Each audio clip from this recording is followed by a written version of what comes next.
Angin kencang berhembus meliuk-liuk, menerbangkan dedaunan dan ranting, membuat pohon-pohon menari-nari ke sana sini.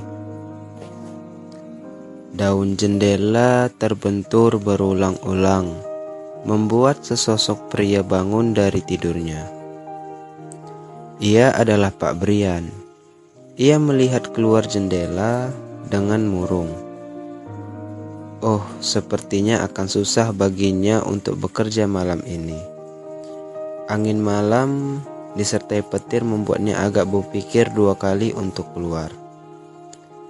Ia memalingkan mukanya pada sekumpulan kertas yang berhamburan di lantai. Tampaknya tertiup angin. Ia memungut beberapa surat yang sudah terbuka. Ia menatap tajam isi surat itu.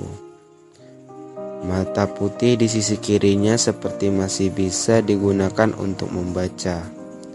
Bekas jahitan panjang di lengannya membawa kesan mengerikan darinya. Ia tercekikikan sendiri seperti orang gila. Lalu diambilnya juga sepotong kertas kusut dan kumuh. Lalu ditulislah beberapa nama dan alamat yang dikirim oleh beberapa pengirim misterius.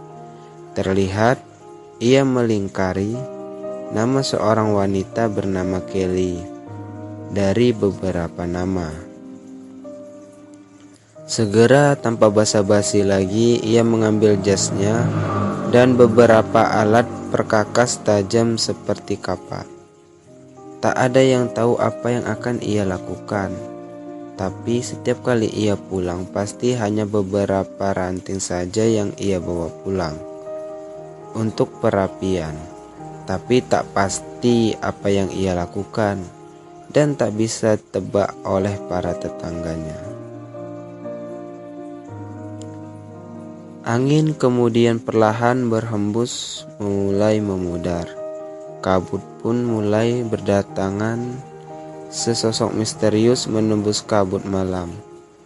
Oh, bukan, ia adalah Pak Brian yang sedang berjalan menyeret karung beras.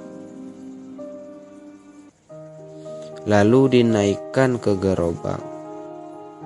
Suara burung hantu tak dihiraukannya.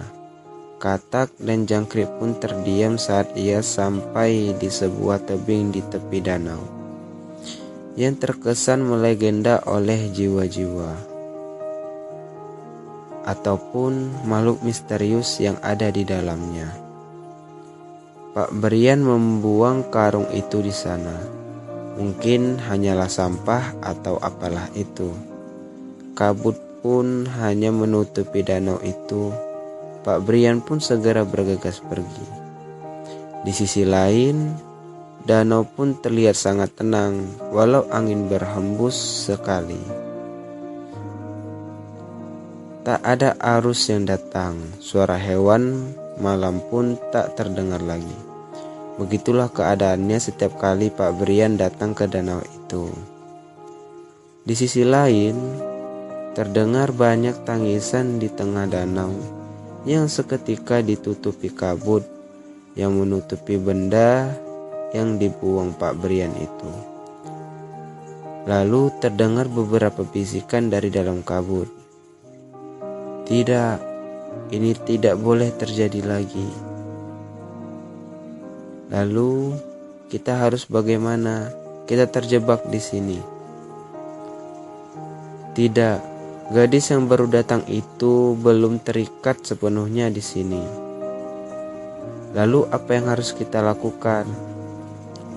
Suruh gadis itu merasuki pemuda yang akan bunuh diri di kejauhan sana. Lalu dorong pria tua tadi. Iya, benar. Seketika pemuda yang akan menggantung diri di sebuah pohon pinus dari kejauhan sana meronta-ronta. Lalu dari balik kabut muncul pria tua bermata putih di sebelah mata kirinya itu. Oh, itu Pak Brian. Ia datang lagi dengan sebuah karung yang agak berwarna merah kusam. Saat ia akan membuang benda itu, muncullah pemuda yang dirasuki itu mendorong Pak Brian, yang tak sadar apa yang terjadi. Ia terjatuh dan berusaha berteriak dan berenang. Namun, ia tenggelam seketika entah mengapa. Sang pemuda yang mendorong Pak Tua itu kemudian berlari mendesas-desus cepat menuju pemukiman. Tentu ia masih kerasukan dan menceritakan kejadian tadi dengan sedikit berteriak kasar pada beberapa warga yang sedang duduk di sebuah rumah. Beberapa orang pun berdatangan karena mendengar keributan tersebut. Fajar pun juga mulai menyongsong. Sang pemuda itu pun terjatuh tak sadarkan diri. Beberapa warga memanggil polisi yang kemudian menyusuri danau itu. Ditemukanlah jasad Pak Brian tak bernyawa yang mengapung di tepi danau. Lalu ditemukan juga wanita bernama Kelly dalam sebuah karung, dan jasad pria lainnya juga yang ditemukan dalam karung. Danau itu seketika dipenuhi banyak orang yang ingin melihat apa yang terjadi.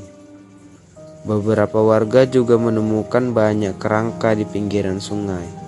Setelah penyelidikan polisi yang menyelidiki rumah Pak Brian, didapati banyak surat aneh dan nama yang banyak dilingkari. Ternyata Pak Brian itu adalah seorang pembunuh bayaran yang disewa oleh beberapa orang yang dendam pada beberapa korban. Surat-surat itu diselidiki para pengirimnya, lalu ditangkap untuk diadili.